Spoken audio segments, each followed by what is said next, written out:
Olá a todos do nono ano, dando prosseguimento no nosso conteúdo, e o tema da aula está aí no nosso slide, a Era Vargas, parte 2. Então vamos. Bom, na aula passada estudamos sobre a primeira fase do governo Getúlio Vargas, que vai de 1930 até 1934. Fase essa chamada de governo provisório, onde eles estavam buscando assim arrumar a casa, fazer com que o país ficasse ali organizado. Então, depois do golpe de 1930, Vargas foi empossado como presidente e tinha essa missão no governo provisório. De 1934 até 37 é a segunda fase. Da Constituição de 34 até aí 37.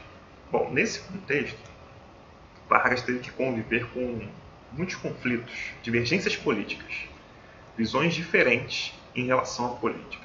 Existiam os fazendeiros, cada um puxando, logicamente, para os seus interesses aquilo que Vargas deveria fazer no país. Os industriais, que também estavam puxando as questões que lhe diziam respeito. Os militares. E além desses três grupos, existia também a Ação Integralista Brasileira e a Aliança Nacional Libertadora. Explicarei mais sobre ambas à frente. Então Vargas estava vivendo aí em várias contrariedades com esses grupos, porque cada um tinha um pensamento diferenciado em relação ao Brasil nesse contexto. Bom, a Aliança Nacional Libertadora teve como líder Luiz Carlos Prestes, que era aquele militar que liderou a Coluna Prestes, que buscou assim fazer a divulgação para que eles viessem lutar contra a política do café com leite, aquele revezamento de poder entre São Paulo e Minas Gerais, para que a corrupção terminasse. Então Luiz Carlos Prestes foi o líder aí da Coluna Prestes, juntamente com outras pessoas.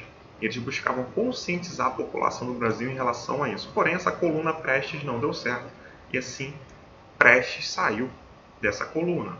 E posteriormente ele se filiou ao Partido Comunista. Ele se tornou o líder aí dessa Aliança Nacional Libertadora. E existiam muitas pessoas que apoiaram esse grupo. Por exemplo, alguns militares apoiaram, os comunistas estavam lá apoiando, os socialistas e etc. Quais eram as ideias dessa Aliança Nacional Libertadora? Primeiro, eles queriam reforma agrária, queriam tirar o domínio dos grandes fazendeiros, das grandes propriedades rurais, e assim fazer uma divisão dessas terras para os camponeses, para os trabalhadores do campo. Eles queriam fazer uma reforma educacional, educação pública de qualidade, laica, não religiosa. Então eles visavam isso para formar cidadãos com mais base.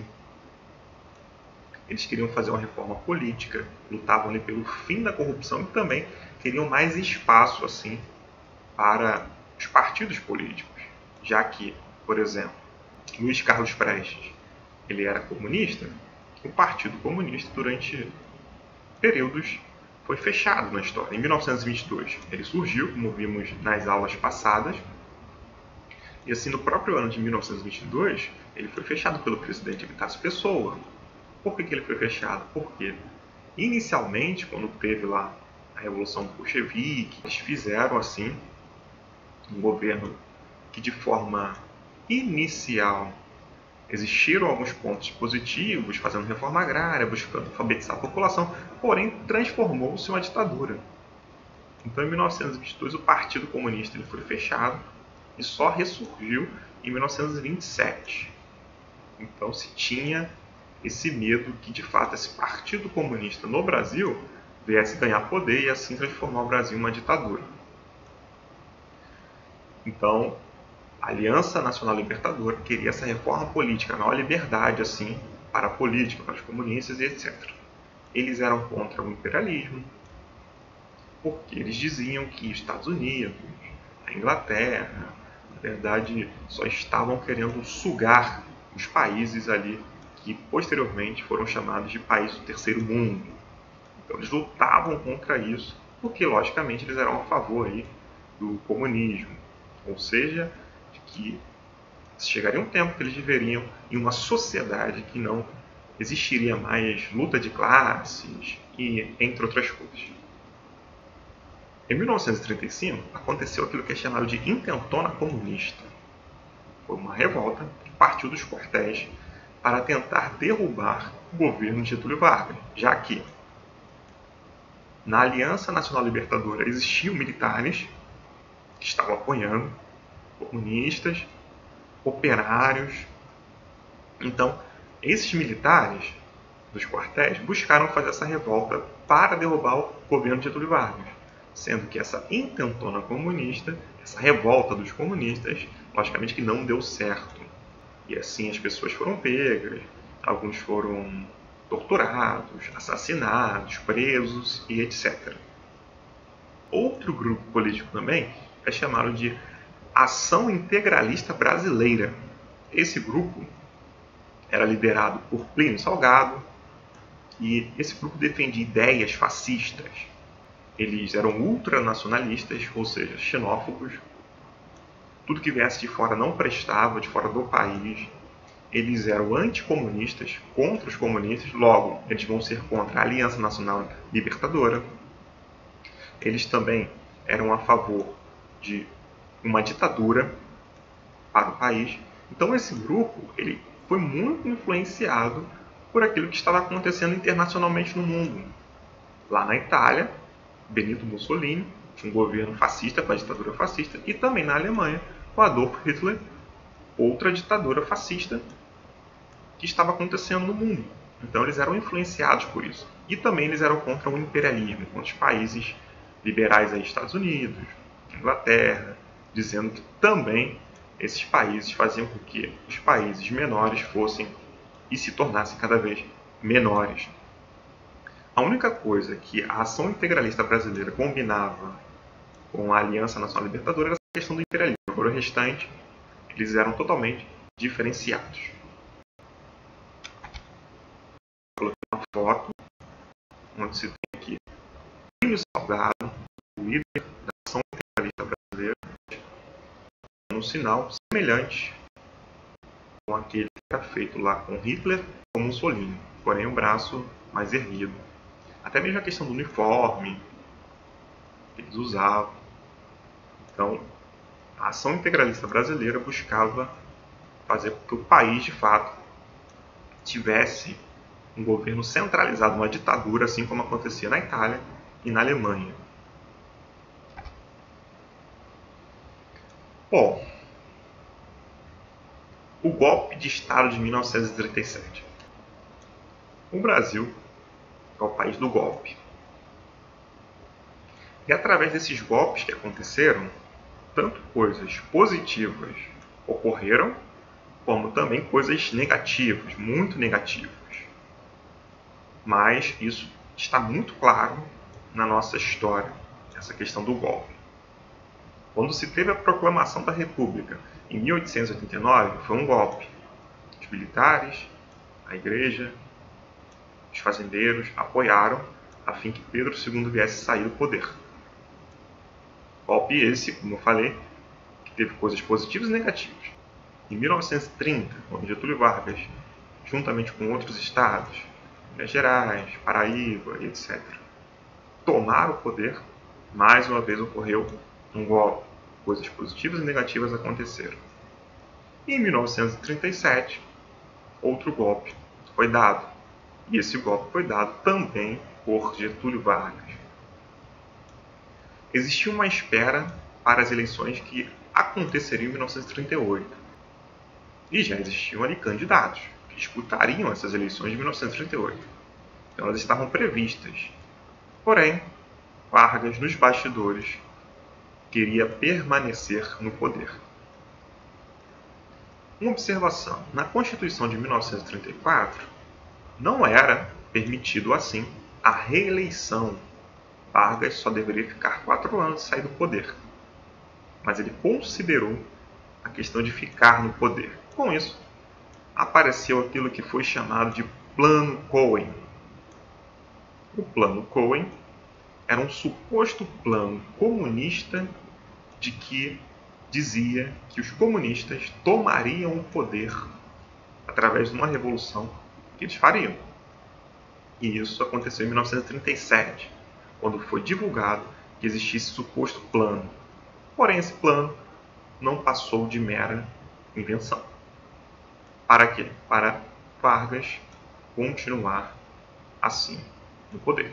E assim se inicia o Estado Novo, que é chamado de Estado Novo. No caso, que durou de 1937 até 1945. Vargas se apropriou de um plano, de um suposto plano que não existia, e assim se perpetuou, ou seja, continuou mais no poder. Então, essa era Vargas vai de 1930 até 1945. Esses 15 anos aí que Vargas ficou direto no poder, em várias fases, como nós vimos ao longo das aulas.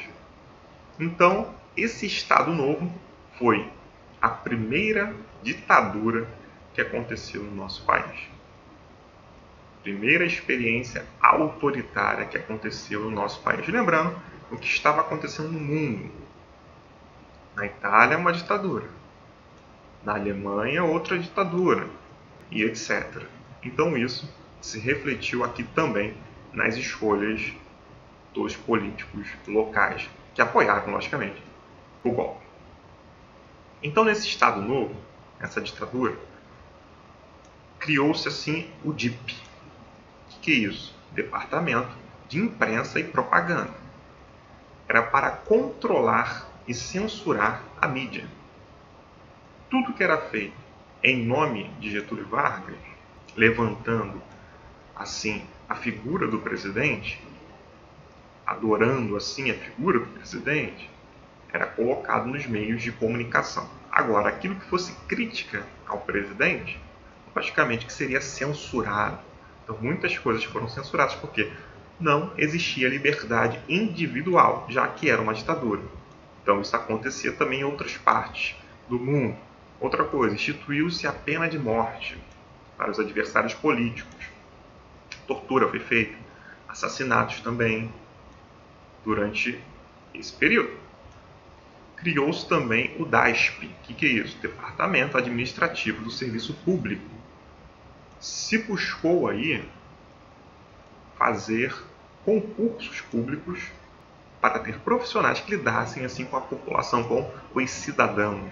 Então era uma forma de controle também. Criou-se também empresas públicas. O Estado Novo foi uma ditadura nacionalista, ou seja, valorizava aquilo que estava dentro do país. Esta é uma foto de Carlos Prestes, aqui ao centro, quando ele foi preso. Ele liderou a intentona comunista, essa revolta dos comunistas contra o governo de Getúlio Vargas. Logicamente que, quando aconteceu o Estado Novo, essa ditadura, Vargas acabou com todos os partidos políticos, todas as manifestações, todas as revoltas aí da intentona comunista, elas foram dissipadas.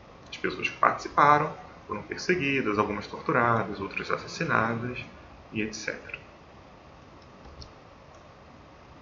Está aí uma imagem, uma foto de Getúlio Vargas aqui, ó, comunicando desse suposto plano comunista, que na verdade era um plano mentiroso. Então essa foi aí a forma como Vargas fez para continuar no poder.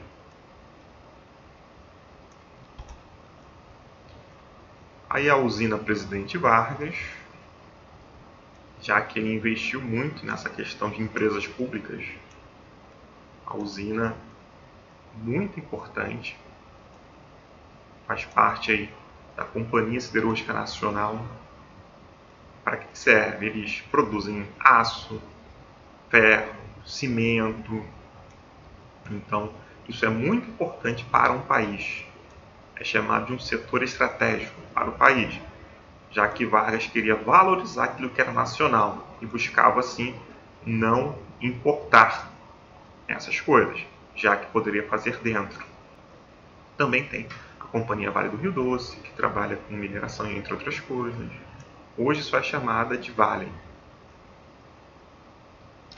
Enfim, bom gente, espero que tenha ficado claro.